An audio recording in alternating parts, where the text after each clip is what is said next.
Mes chers compatriotes, la situation liée à l'évolution dans notre pays de la maladie à coronavirus, Covid-19, m'amène à nouveau à m'adresser à vous. Cette maladie, apparue en décembre 2019, est devenue une pandémie, c'est-à-dire une épidémie à l'échelle mondiale. Les chiffres parlent d'eux-mêmes. À la date d'aujourd'hui, le Covid-19 a envahi plus de 140 pays, dont le Sénégal. Le nombre de personnes infectées s'élève à plus de 340 000. À ce jour, le Covid-19 a tué plus de 15 000 personnes, plongeant des familles entières dans le deuil et le désarroi. Ce moment est inédit dans l'histoire de l'humanité. Voilà que l'infiniment petit fait trembler le monde entier de façon brutale, rapide et massive, ignorant les frontières, frappant sans distinction pays riches comme pays pauvres et sans égard pour le statut social des uns et des autres. Gouvernants et gouvernés, riches ou pauvres, personne n'est à l'abri du Covid-19. Depuis 3 mois, une véritable guerre mondiale s'est déclenchée contre cet ennemi commun. Notre pays n'est pas en reste. Ce soir, mes pensées vont d'abord aux malades du Covid-19. Je leur exprime toute mon affection et mes vœux de prompt rétablissement. J'encourage le ministre de la Santé et de l'Action sociale et l'ensemble de ses équipes dans la tâche difficile qu'ils mènent de jour et de nuit. Un personnel médical et paramédical dévoué est au front d'une lutte sans merci contre le Covid-19 pour notre salut. À tous ces braves hommes et femmes, je renouvelle mes remerciements et mon soutien dans ce combat risqué contre un ennemi vicieux, mortel et invisible à l'œil nu. Je salue nos forces de défense et de sécurité, ainsi que toutes les bonnes volontés mobilisées dans la lutte contre le Covid-19. J'exprime ma gratitude à toutes les forces vives de la nation, classe politique, majorité et opposition réunies, mouvements citoyens, partenaires sociaux, secteur privé, guides religieux et coutumiers et citoyens. Vous êtes nombreux à soutenir l'élan national de riposte contre le Covid-19. Depuis l'apparition du premier cas, le 2 mars dernier, le gouvernement a mis en place un plan de contingentement en cours pour endiguer la progression de la maladie. Mais de toute évidence, nous n'y sommes pas encore parvenus. Au contraire, d'un premier cas déclaré le 2 mars, nous en sommes aujourd'hui à 71 malades sous traitement dans les 4 arrondissements de Dakar, ainsi qu'à Mbao, Yeumbeul, Guédiawaye, Rufisque, Touba, Mbour, Thiès, Popenguine, Saint-Louis et Ziguinchor. 1561 personnes en contact avec la maladie sont présentement suivies et seront désormais confinées dans des réceptifs hôteliers par le ministère de la Santé et de l'Action sociale. L'épidémie qui était confinée à un seul foyer s'est étendue à d'autres localités du pays. C'est dire que le virus gagne du terrain. J'ajoute qu'à ce jour, il n'y a ni vaccin, ni médicaments homologués contre le Covid-19. Ce soir, mes chers compatriotes, et je vous le dis avec solennité, l'heure est grave. La vitesse de progression de la maladie nous impose de relever le niveau de la riposte. À défaut, nous courons un sérieux risque de calamité publique. En conséquence, en vertu de l'article 69 de la Constitution et de la loi 69-29 du 29 avril 1969, À compter de ce soir à minuit, je déclare l'état d'urgence sur l'ensemble du territoire national. Le gouvernement, les autorités administratives et l'ensemble des services de l'État concernés prendront toutes les dispositions nécessaires à l'application sans délai du décret sur l'état d'urgence. J'ordonne les forces de défense et de sécurité de se tenir prêtes en vue de l'exécution immédiate et stricte des mesures édictées sur l'étendue du territoire national.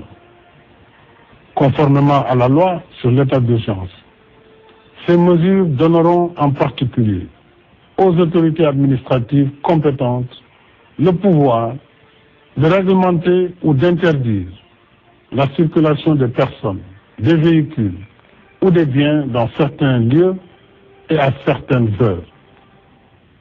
D'interdire à titre général ou particulier tout cortège, défilé, rassemblement et manifestation sur la voie publique.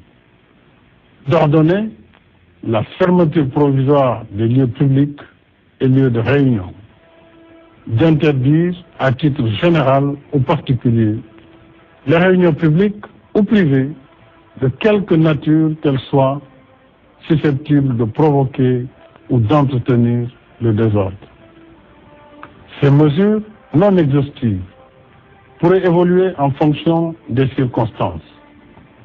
Elles sont assorties d'un couvre-feu sur l'étendue du territoire national de 20h à 6h. Une limitation et au besoin une interdiction sera imposée au transport de voyageurs de région à région. Le ministre en charge des transports, en rapport avec les ministres de l'Intérieur et des Forces armées, prendra les dispositions nécessaires à l'application de cette mesure, y compris en milieu urbain.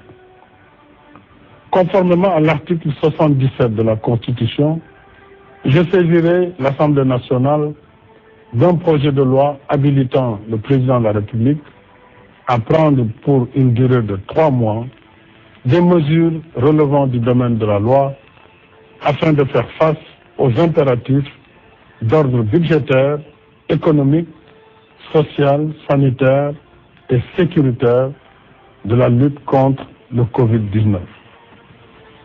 Dans ce cadre, j'ai déjà entamé les consultations avec les institutions de la République. Je les poursuivrai demain avec l'opposition parlementaire. Je tiens en particulier à l'approvisionnement régulier du pays en produits médicaux et pharmaceutiques. Il en est de même pour les denrées de première nécessité. Le gouvernement mettra en œuvre des mesures de lutte contre toute hausse indue des prix. Je suis également soucieux des effets de la crise sur l'économie nationale. Pour en atténuer l'impact, j'ai créé un fonds de riposte et de solidarité contre les effets du Covid-19, Force Covid-19, qui sera doté de 1 000 milliards de francs CFA. Ce fonds sera alimenté par l'État et toutes les bonnes volontés. Je lance un appel à tous, au secteur privé et aux partenaires bilatéraux et multilatéraux, afin qu'ils apportent leur soutien aux forces Covid-19. Les ressources du fonds serviront entre autres à soutenir les entreprises, les ménages et la diaspora. Une enveloppe de 50 milliards sera consacrée à l'achat de vivres pour l'aide alimentaire d'urgence. Des mesures fiscales générales et spécifiques seront également prises en soutien aux entreprises. Au titre des mesures générales, il sera accordé une remise partielle de la dette fiscale constatée au 31 décembre 2019 due par les entreprises et les particuliers pour un montant global de 200 milliards. S'agissant des mesures spécifiques, elles bénéficieront aux secteurs les plus touchés par la crise du Covid-19 en particulier l'hôtellerie, la restauration, le transport et la culture. Ces mesures seront également étendues à la presse, compte tenu des changements induits dans ces grilles de programme et des rôles de service public qu'elles jouent dans le contexte de la crise. Les ministres en charge des finances et de l'économie prendront les dispositions nécessaires à l'application de ces mesures. Mes chers compatriotes, l'état d'urgence que je déclare aujourd'hui n'est pas une fin en soi. Il ne s'agit pas non plus d'arrêter l'activité économique. Il répond à un péril imminent si nous ne redoublons pas d'efforts. Face au péril, l'état d'urgence nous donne les moyens de renforcer nos rangs et d'intensifier nos efforts de lutte pour vaincre notre ennemi commun. Je rappelle que le virus porteur de la maladie ne se déplace pas de lui-même. Il circule à travers les personnes qui le portent, qui le déposent dans différents endroits et qui le transmettent ainsi à d'autres. Par conséquent, en limitant nos déplacements et nos rassemblements, nous arrêtons la circulation du virus. Si nous le faisons, nous avons la chance de gagner le combat contre le Covid-19. Par contre, je vous le dis avec insistance, si nous continuons de faire comme si de rien n'était, le virus va se propager de façon encore plus massive et plus agressive. Et malgré leur dévouement, nos personnels de santé seront alors débordés et ne pourront plus contenir la situation. C'est le pire des scénarios. Nous ne le souhaitons pas. Alors, j'en appelle à une prise de conscience nationale sur la gravité de la situation. J'en appelle à la responsabilité de chacun et de chacune. J'en appelle à l'esprit citoyen et patriotique de toutes et de tous. Limitons nos déplacements. Évitons les rassemblements de quelque nature qu'ils soient.